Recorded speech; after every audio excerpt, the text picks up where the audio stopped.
آپ کو بتایا جائے آرمی چیف نے دادو کا دورہ کیا ہے اور اس موقع پر انہوں نے میڈیا نمائندگان سے گفتگو کی ہے. آئیے دیکھتے ہیں. دنیا بھر میں لوگ دیکھ رہے ہیں سیلاب کی تباہ کاری ہیں اور دنیا بھر میں دکھ ہے اس پہ، تو آپ سیکنڈ مرحلے کے لیے کیا کرنے جا رہے ہیں؟ اچھا، میں آپ کے سوال کا 2 حصوں میں جواب دوں گا. پہلے مرحلے میں تو میں بتاؤں گا ریسکیو اور ریلیف کا. میں تقریباً پاکستان کے تمام علاقوں میں پھر چکا ہوں جہاں سیلاب آیا ہے. اتھل سے لے کے نصیر آباد، راجن پور، سوات، لاڑکانہ، شہزاد کوٹ، خیرپور، اور آج میں یہ دادو کے علاقے میں آیا ہوں. پہلے تو میں آپ کو بتانا چاہتا ہوں کہ میرا خیال ہے سب سے زیادہ تباہی اس علاقے میں آئی ہے. منچھر جھیل اور حمل جھیل جن کا آپس میں فاصلہ تقریباً 100 کلومیٹر کا ہے، وہ مل چکی ہیں.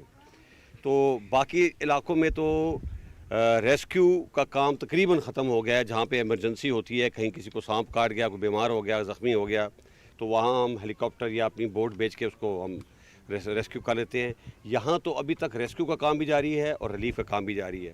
یہ جو دادو جو شہر ہے، مجھے بتایا گیا تقریباً 4.25 لاکھ اس کی آبادی ہے، لیکن اس وقت یہ تقریباً 1 ملین کے قریب اس کی آبادی پہنچ گئی ہے اور یہاں پر بہت پریشر ہے. ارد گرد بھی پانی کا بہت زور ہے.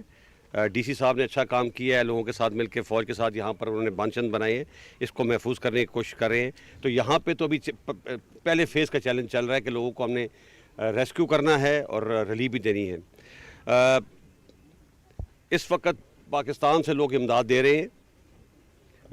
پنجاب سے، خیبر پختونخوا سے کافی امداد آ رہی ہے، لیکن ہمیں توقع ہے کہ ہمارے جو سندھ کے لوگ ہیں، اربن اور رورل دونوں سے ریکویسٹ کروں گا کہ اس وقت ہمارے بھائی بہت مشکل میں ہیں، ان کے لیے آگے آئیں اور امداد لے کر آئیں، تاکہ ہمیں ہر چیز کے لیے انٹرنیشنل کمیونٹی کو نہیں دیکھنا چاہیے. حالانکہ انٹرنیشنل کمیونٹی نے اپنا کام شروع کر دیا ہے. ورلڈ فوڈ پروگرام کے لوگ بھی پہنچ گئے ہیں، یو ایس ایڈ کے لوگ بھی پہنچ گئے ہیں، سیکرٹری جنرل بھی آ گئے ہیں، امریکنز، یورپ، چائنا، پورا مڈل ایسٹ لوگ گیلونائز ہو گئے ہیں، فلائٹس آنی شروع ہو گئی ہیں، لیکن انہیں ایک لمٹ تک پہنچا سکتے ہیں. اپنے لوگوں کی ذمہ داری ہماری اپنی ہے. تو پہلے فیز میں تو ان کو ریسکیو ریلیف کرنا، ری ایبلیٹیشن میں ایک بڑا چیلنج ہے. ہم لوگ ہمیشہ تیار رہے ہیں سیلاب جو کہ دریا کے ذریعے آتا ہے، ریورائن فلڈ کے لیے، اس کے لیے ہماری تیاری رہی. جس علاقے میں 50 ملی میٹر بارش ہوتی ہے پورے سال میں، اگر وہاں پہ 1700 ملی میٹر بارش ہفتے میں ہو جائے تو اس کے لیے ہماری تیاری نہیں تھی. خاص طور پہ ویسٹ بینک جو ہے ریور کا، شہزاد کوٹ، لاڑکانہ، ہل ٹورنٹس بھی ادھر سے آئے اور انہوں نے بہت تباہی مچائی. گورنمنٹ نے ایک 2017 میں ایک اسٹڈی کرائی تھی ایک ہالینڈ کی کمپنی سے، لوئس برجر سے، جس میں سیلاب جو دریا سے آتا ہے اس کے بارے میں اسٹڈی تھی. لیکن ابھی ہمیں دوبارہ اس کو ریوزٹ کرنا پڑے گا، کیونکہ ابھی ہم نے یہ جو نیا فنومنا بیچ میں آ گیا اور یہ رہے گا کہ ویسٹ آف انڈس ہم نے کیسے اس کا علاج کرنا ہے. چیک ڈیمز بنانے ہیں، کوئی ہم نے ڈرینیج سسٹم بنانا ہے. جب تک یہ نہیں ہوگا تو یہ بار بار یہ لوگ تنگ ہوتے رہیں گے. اس پہ تو ہم نے کام شروع کر دیا ہے. میں نے خود اپنی آرمی انجینئرز کو ایک ٹاسک دیا ہے، انیشل اسٹڈی انہوں نے کر لی ہے. اگلے ہفتے ہم تمام جو چیف منسٹرز اور پرائم منسٹر کو اس پہ بریف کریں گے تاکہ ہمارا اس پہ کام شروع ہو جائے. انٹرنیشنل ایکسپرٹس بھی آ رہے ہیں، ان کی بھی مدد لیں گے. لانگ ٹرم میں ہم نے ان لوگوں کو جو بے گھر ہوئے ہیں ان کے لیے بھی ہمیں کچھ سوچ رہے ہیں. میرے دماغ میں ایک آئیڈیا آیا ہے کہ ہم ایک پری فیب ولیج بناتے ہیں، اور اس میں خوبی یہ ہے کہ وہ ولیج چند دنوں میں بن جاتا ہے. ہم 50 سے 100 گھروں کا ایک ولیج بنائیں گے. جگہ ہم سلیکٹ کر رہے ہیں، یا بلوچستان میں ہوگی یا سندھ میں ہوگی، اور ایک 2 بیڈ روم، ایک کچن اور ایک باتھ روم کا جو گھر ہے وہ تقریباً 5 لاکھ میں بن جاتا ہے. اور اس کی لائف بھی بہت لمبی ہوتی ہے، 50 سال سے 100 سال تک رہتا ہے. اس کو اگر ہم کسی ہائی جگہ پہ بنا دیں تو ایک تو وہ لوگ محفوظ رہیں گے، کوالٹی آف لائف بھی ان کی امپروو ہو جائے گی. تو ہم اس طرح بھی جا رہے ہیں. ساتھ ساتھ اس وقت ہمارا ایک اور چیلنج بھی اس وقت یہاں پہ مرج ہو رہا ہے، وہ ہے بیماریاں. Dengue, malaria, water born disease, وہ بھی ایک بڑا چیلنج خاص طور پہ دادو کے علاقے میں ہو رہا ہے. ادھر بھی ہم ایڈیشنل ٹرپس موو کر رہے ہیں، ایڈیشنل میڈیکل بٹالینز موو کر رہے ہیں، اور سول ایڈمنسٹریشن کے ساتھ مل کر لوگوں کو ہم ریلیف پہنچانے کی کوشش کر رہے ہیں. چیلنج ہے، لیکن چیلنج میں اپرچونیٹیز بھی ہوتی ہیں. اس سے ہم نے کافی کچھ سیکھا ہے، اور مجھے امید ہے کہ آئندہ گورنمنٹ کے ساتھ مل کے اچھی پلاننگ کے ساتھ ہم ان لوگوں کی زندگی پہلے سے بہتر کر سکیں گے.